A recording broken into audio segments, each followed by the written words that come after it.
تو آپ علیہ السلام نے فرمایا فیہ ولدت و فیہ انزل علیہ، اس دن میں پیدا ہوا اور اس دن مجھ پر پہلی وحی نازل ہوئی۔ تو نبی علیہ السلام اپنی پیدائش کی خوشی اور قرآن کے نزول کی خوشی اکٹھی مناتے تھے، ہر سال نہیں، ہر مہینے نہیں، ہر ویک میں منڈے والے دن پیر کا روزہ رکھ کر۔ اچھا، اب تاریخ کیا تھی؟ اس کے حوالے سے ہمارے پاس جو سب سے یعنی قریبی کوئی اگر مواد ملتا ہے تو وہ دلائل النبوہ امام بیہقی کی کتاب میں محمد بن اسحاق تابعی کا قول ہے، جو انس بن مالک کے شاگرد ہیں، 150 ہجری میں فوت ہوئے۔ وہ کہتے ہیں کہ نبی علیہ السلام عام الفیل والے سال 12 ربیع الاول کو منڈے کے دن پیدا ہوئے، اور آلموسٹ یہی الفاظ شیعہ کے ہاں اصول الکافی، جس طرح ہمارے ہاں صحیح بخاری ہے، ان کی جو حدیث کی ٹاپ آف لسٹ کتاب ہے اصول الکافی، اس میں جو 110 نمبر چیپٹر ہے وہ نبی علیہ السلام کی پیدائش سے متعلق ہے۔ اس میں بھی موجود ہے کہ نبی علیہ السلام 12 ربیع الاول کو پیدا ہوئے۔ لہذا منڈے کا دن 12 ربیع الاول کی تاریخ یہ اہل سنت اور اہل تشیع کے ہاں کتابوں کی حد تک تو ایگریڈ اپان ہے۔ پریکٹیکلی شیعہ جو ہے وہ 17 ربیع الاول کو منا رہے ہیں، اہل سنت میں جو بریلوی مکتب ہے وہ 12 ربیع الاول کو ایمفیسائز کرتا ہے، جبکہ اہل حدیث اور دیوبند 9 ربیع الاول کی بات کرتے ہیں۔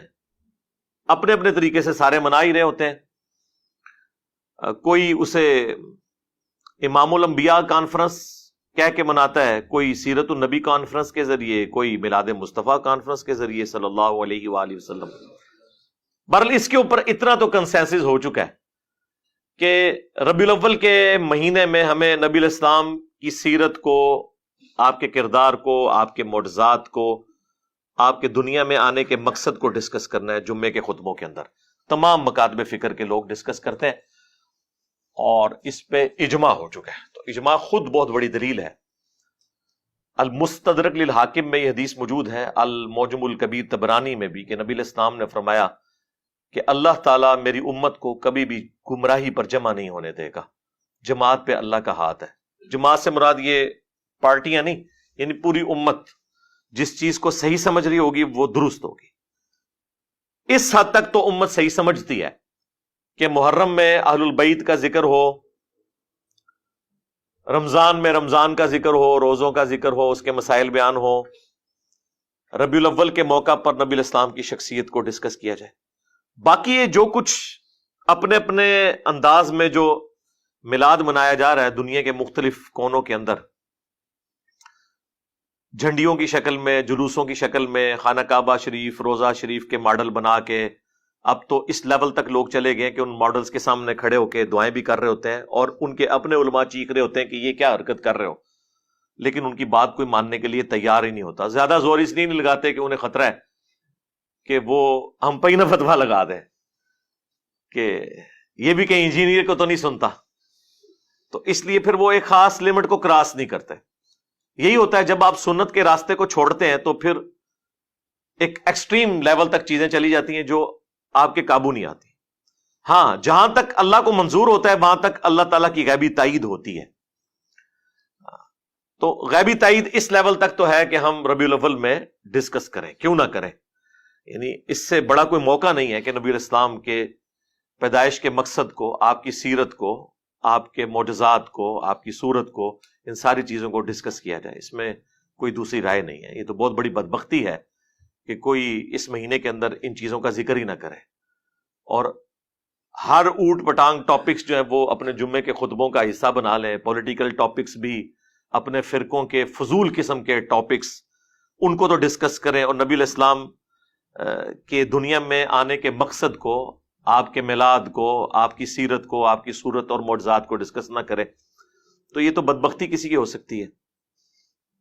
اور اس لیول پہ چیزیں شروع سے چلتی آ رہی ہیں۔ ہمیں اختلاف ان چیزوں کے اوپر ہے جو یہ بعد میں چیزیں مطلب اس لیول پہ ایڈ ہوئی ہیں کہ آج وہ قابو نہیں آ رہی کسی کی، اس کے اوپر ہم بات کرتے ہیں وقتاً فوقتاً، اور احسن طریقے سے اپنا پوائنٹ آف ویو لوگوں کے سامنے رکھتے ہیں۔ اچھا، اب آپ کو حیران کن بات بتاؤں، فتاوی رضویہ کے اندر اعلی حضرت نے نبی علیہ السلام کی پیدائش کی تاریخ 8 ربیع الاول لکھی ہے. ہاں، اور غنیت الطالبین میں شیخ عبد القادر جیلانی نے 10 محرم الحرام لکھی ہے اور اسی کو راجع قرار دیا ہے. پیدائش کا مہینہ بھی فارغ ہو گیا اور تاریخ بھی فارغ ہو گئی محرم میں. اب ہمارا ایک معصومانہ سوال ہے کہ آپ لوگوں کا یہ دعویٰ ہے کہ جو اولیاء اللہ ہیں، اور پھر آپ کلیم کیے ہوئے ہیں شیخ عبد القادر جیلانی کو اپنے بنائے ہوئے اولیاء میں سے. ہمارے جو اولیاء ہیں نا، ان کے سردار تو خلفائے راشدین ہیں. آپ کے بنائے ہوئے اولیاء کا جو سردار ہے وہ تو پوری کائنات کو اس طرح اپنی ہتھیلی پہ دیکھ رہے ہیں جیسے رائی کا دانہ. ویسے رائی کا دانہ بھی ہتھیلی پہ اتنے غور سے نظر نہیں آتا بغیر اینک کے، پتہ نہیں کیسے دیکھتے ہوں گے وہ. تو یہ تو آج ہمیں سائنس بتا رہی ہے نا خوردبین کے ذریعے کہ کیا کچھ ہے اس چھوٹے سے دانے میں اور بیج میں. تو عبد القادر جیلانی کو اپنے نبی کی پیدائش کا نہ مہینہ پتہ لگا نہ تاریخ پتہ چلی، جو کہ حدیث کی کتابوں میں موجود تھی. دلائل النبوہ امام بیہقی کی لکھی ہوئی حدیث کی کتاب ہے. پھر سیرت میں جو سب سے اتھینٹک کتاب ہے محمد بن اسحاق کی، جس سے انہوں نے یہ روایت لی ہے، وہ دنیا میں موجود ہے. اسی کی تلخیص امام ابن ہشام نے کی. ابن اسحاق 150 ہجری میں فوت ہوئے، یہ 232 ہجری کے اندر. ابن ہشام، سیرت ابن ہشام بڑی مشہور ہے، وہ اسی کی تلخیص کی گئی. اب یہ اردو زبان میں بھی آ چکی ہوئی ہے. ان کے اندر یہ چیزیں موجود تھی، لیکن ان لوگوں کا علم غیب تو یہاں سے فارغ کرے نا، کہ ان کو تو پتہ ہی نہیں چلا. صرف علم غیب فارغ نہیں ہوگا، علم دین بھی فارغ ہوگا. کہ ہمارے بچوں کو تو پتا ہے کہ دلائل النبوہ، اب دلائل النبوہ حدیث کی جو کتاب ہے وہ شیخ عبد القادر جیلانی کی پیدائش سے پہلے دنیا میں موجود تھی، اور سیرت ابن شام تو بہت ہی پرانی تھی، اور سیرت ابن اسحاق تو اس سے بھی پہلے تھی. تو یہ تو کہتے ہیں وہ بہت بڑے عالم دین تھے، تو انہوں نے یہ حدیث کی کتابیں نہیں پڑھی ہوئی تھی. اب ان کے پاس آخری اربا پتہ کیا ہوتا ہے؟ وہ ہو سکتا ہے جی انہوں نے کتاب ہی نہ ہوئے. ہاں، اسی بھی یہی چاہنے ہاں کہ اتنے ہی آؤ، یہ ساری کتاباں کرو دریا برد اور قرآن و سنت اتنے آ جاؤ، چھڈو انہوں. لیکن کتابیں خالی فارغ نہیں ہوں گی. ہاں، if there is no کشف al Mahjub there is no Ali bin Usman Hujwiri. if there is no المحنت Al Mufannad there is no دیوبندیت. ہاں، انہی کتابوں میں تو یہ فرقے کھڑے ہوئے ہیں. اگر یہ کتابیں فارغ ہوں گی تو یہ صرف کتابیں نہیں فارغ ہوں گی، اپنے اپنے بابے بھی نہ لے کے ڈبڑ گیاں. ہاں، اسی لیے تو ان کتابوں کا دفاع کرتے ہیں. یہ انہیں پتا ہے کہ اگلا سٹیپ ہم سے انہوں نے یہ بنوانا ہے کہ اچھا کتاباں فارغ تھے، بابے بھی فارغ. حالانکہ بابے تو فارغ ہو گئے، انہیں کتاباں دی روشنی سے فارغ ہو گئے. یہ اس طرح کی چیزیں یعنی پبلک میں چونکہ چل رہی ہوتی ہیں، اس لیے میں نے اسے ڈسکس کیا. ڈاکٹر ذاکر نائک نے کئی سال پہلے ایک لیکچر دیا تھا، سملیرٹیز بٹوین ہندوازم اینڈ اسلام. اس میں انہوں نے ہندوؤں کی کتاب کلکی پرانا سے یہ ثابت کیا تھا کہ اس میں بھی جو آخری کلکی آئیں گے، آخری اوتار آئیں گے نبی صلی اللہ علیہ وآلہ وسلم، وہ بہار کے مہینے کے دوسرے عشرے کی دوسری تاریخ کو پیدا ہوں گے. اور ربیع الاول، ربیع جو ہے وہ بہار کو ہی کہا جاتا ہے، اس کا دوسرا عشرہ اور اس کی دوسری تاریخ 12 ربیع الاول ہی بنتی ہے. اب نبی علیہ السلام کی وفات کا دن دیوبند اور اہل حدیث نے تو جھوٹ مشہور کر دیا کہ 12 ربیع الاول وفات کا دن ہے، بریلویوں سے جان چھڑانے کے لیے.